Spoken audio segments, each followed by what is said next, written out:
രണ്ട് അമ്പലത്തിൽ പോകാൻ വേണ്ടി റെഡി ആയിട്ട് നിൽക്കുകയാണ് കേട്ടോ.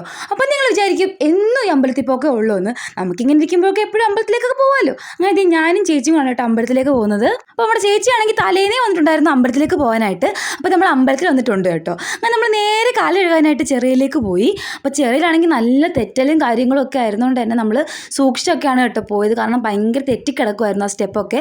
അങ്ങനെ നമ്മൾ നേരെ അമ്പലത്തിലേക്ക് വന്നു കേട്ടോ. നമ്മൾ നിന്ന് പോയത് വെട്ടിക്കോട്ട് അമ്പലത്തിലാണ്. ഞാനാണെങ്കിൽ എല്ലാ മാസവും അമ്പലത്തിൽ വരാറുണ്ടായിരുന്നു. അപ്പോൾ ഞങ്ങൾ വന്നുകൊണ്ടിരിക്കുന്നതൊക്കെ സൺഡേ ആയിരുന്നു കേട്ടോ. അപ്പോൾ സൺഡേ ആണെങ്കിൽ ഭയങ്കര തിരക്കും കാര്യങ്ങളൊക്കെയാണ്. അപ്പോൾ ഈ നമ്മൾ വർക്കിംഗ് ഡേയിലാണ് വന്നത്. അപ്പോൾ ഒരുപാട് വലിയ തിരക്കും കാര്യങ്ങളൊന്നും ഉണ്ടായിരുന്നില്ല. അങ്ങനെ നമ്മൾ ഇവിടെ വന്ന് തൊഴുതു. അപ്പോൾ ഇത് നമ്മുടെ നാഗക്ഷമ ഇരിക്കണ മനയാണെന്നാണ് പറയുന്നത്. അപ്പോൾ നമ്മൾ അവിടെ വന്ന് തൊഴുതു. അപ്പോൾ ഞങ്ങൾ കുറച്ച് വീഡിയോ ഒക്കെ എടുത്തു. അപ്പോൾ ചേച്ചി പറഞ്ഞത് എന്നെ കാണില്ലെന്നാണ് കേട്ടോ. അങ്ങനെ നമ്മൾ അമ്പലത്തിൽ കുറേ വീഡിയോസ് ഒക്കെ എടുത്ത് നമ്മൾ നേരെ പോയത് കടയിലേക്കാണ്. ഈ മുതലിനെ കണ്ടിട്ടാണ് കേട്ടോ ഞാൻ അങ്ങോട്ടേക്ക് പോകാനുള്ള കാരണം തന്നെ. ഇതെനിക്ക് ഭയങ്കര ഇഷ്ടപ്പെട്ടു. നല്ല ഭംഗിയുണ്ടായിരുന്നു കാണാനായിട്ട്. വെറുതെ പോയി എൻ്റെ വിലയൊക്കെ തിരക്കി കേട്ടോ. ആ ചെറുത് രണ്ടെണ്ണത്തിന് 650, വലുതിന് 750 രൂപയായിരുന്നു. അങ്ങനെ വിലയൊക്കെ തിരക്കി ഒക്കെ ചുറ്റും അവിടെ ഇരിക്കണമെന്ന് പറഞ്ഞ് ഞങ്ങൾ നേരെ അടുത്ത കടയിലേക്ക് പോയി. അപ്പോൾ അവിടെ ഇരിക്കുന്ന കുറേ താമര, പിന്നെ കുറേ ചട്ടികൾ, ഇതേ കുറേ ഭരണികൾ, അങ്ങനെ വിഗ്രഹങ്ങൾ, ഇതെല്ലാം കണ്ട് നമ്മൾ കൂടുതൽ എക്സൈറ്റഡ് ആയിരുന്നു കേട്ടോ. അങ്ങനെ ഇതെല്ലാം കണ്ട് കുറേ നേരം അവിടെ നിന്നിട്ട് നമ്മൾ നേരെ കടയിലേക്ക് പോയി. അപ്പോൾ കുറച്ച് പച്ചക്കറിയൊക്കെ വാങ്ങാനുണ്ടായിരുന്നു. ഇവിടെ ഒരുപാട് പച്ചക്കറിയും കാര്യങ്ങളും ഇരിപ്പുണ്ട്.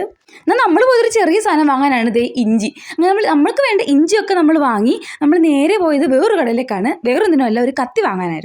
അമ്മയാണ് കത്തിയൊക്കെ വാങ്ങണമെന്ന് പറഞ്ഞ് നമ്മളെ വിട്ടത് കേട്ടോ. നമ്മളവിടെ ചെന്ന് കത്തി വാങ്ങിയപ്പോൾ ചെറിയ കത്തിക്കിന് 25 രൂപ. നമ്മൾ കത്തിയൊക്കെ വേണ്ട കേട്ടാന്ന് പറഞ്ഞ് നമ്മൾ നേരെ നമ്മൾ വീട്ടിലേക്ക് പോകാൻ വേണ്ടി നമ്മളൊന്നും പോലെ എഗ്രിമെൻറ്റിലായിരുന്നു കൈസ് വന്നത്. അത് അങ്ങോട്ട് പോകുമ്പോൾ ചേച്ചി ഓടിക്കുമെന്നും തിരിച്ച് വീട്ടിലേക്ക് വരുമ്പോൾ ഞാൻ ഓടിക്കണമെന്നായിരുന്നു. അങ്ങനെ വണ്ടിയുടെ താക്കോലൊക്കെ വാങ്ങി നേരെ വണ്ടി എടുത്ത് നമ്മളിത് വീട്ടിലെത്തിയിട്ടുണ്ട്. വീട്ടിലെത്തിയപ്പോൾ നമ്മൾ ലല്ലിക്കുട്ടനാണെങ്കിൽ ഉറക്കമൊക്കെ എണീച്ച് ഇങ്ങനെ ഇരിക്കുന്നുണ്ടായിരുന്നു. ഞാൻ കുറച്ചു നേരം അവളെ കളിപ്പിച്ചിട്ട് അമ്മയ്ക്കുള്ള സാധനത്തോടെ ഞാൻ നേരെ അടുക്കളയിലേക്ക് പോയി. അപ്പോൾ അമ്മ വിചാരിച്ചു ഏതോ കനത്തിലൊക്കെ വാങ്ങിക്കൊണ്ട് വരുവാണെന്ന്. അങ്ങനെ നമ്മൾ വാങ്ങിയ സാധനം അമ്മയെ കൊടുത്തപ്പോഴത്തേക്കും അത് ഇഞ്ചിയാണെന്ന് പറഞ്ഞിട്ട് അമ്മ ഒറ്റയാറായിരുന്നു ഗൈസ്. അപ്പോൾ രാവിലത്തെ ബ്രേക്ക്ഫാസ്റ്റും ഉച്ചയോടൊക്കെ നമ്മൾ സ്റ്റിച്ച് ചെയ്യുന്നിടത്തേക്കാണ് പോയത്. വെഡിങ് റിസപ്ഷൻ്റെ ലെഹങ്കയ്ക്കാണെങ്കിൽ നമ്മൾ ഒരു ഓൾട്രേഷനും വരുത്തിയിട്ടുണ്ടായിരുന്നില്ല. നമ്മൾ അത് കൊടുക്കാനായിട്ടാണ് പോകുന്നത്. അപ്പോഴാണ് ഗൈസ് ഞാനൊരു കാര്യം അങ്ങ് മറന്നുപോയി ഗൈസ്. വണ്ടിയുടെ താക്കോൽ എടുക്കാൻ വേണ്ടി കഥ തുറക്കാൻ നോക്കിയപ്പോൾ ഗൈസ് കഥ തുറക്കുന്നില്ല പറ്റുന്നില്ല ഗൈസ്. ഇനി എൻ്റെ നാത്തൂനെ കൊണ്ട് നോക്കാം. അപ്പോൾ ഈ കഥ സന്തോഷമാണ് കേട്ടോ നിങ്ങളിപ്പോൾ കണ്ടത്. അങ്ങനെ നമ്മൾ പൊക്കോണ്ടിരിക്കുമ്പോഴാണ് ഗൈസ് ഇവിടെ ക്രോസറവായിരുന്നു.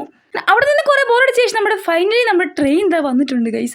അങ്ങനെ നമ്മൾ ട്രെയിനൊക്കെ പോയി നമ്മൾ നേരെ ചെന്ന് നമ്മുടെ സ്റ്റിച്ചിങ് സെൻറ്ററിലേക്ക്. അപ്പോൾ ഇതാണ് അവിടെ തയ്ക്കുന്ന ചേച്ചി കേട്ടോ.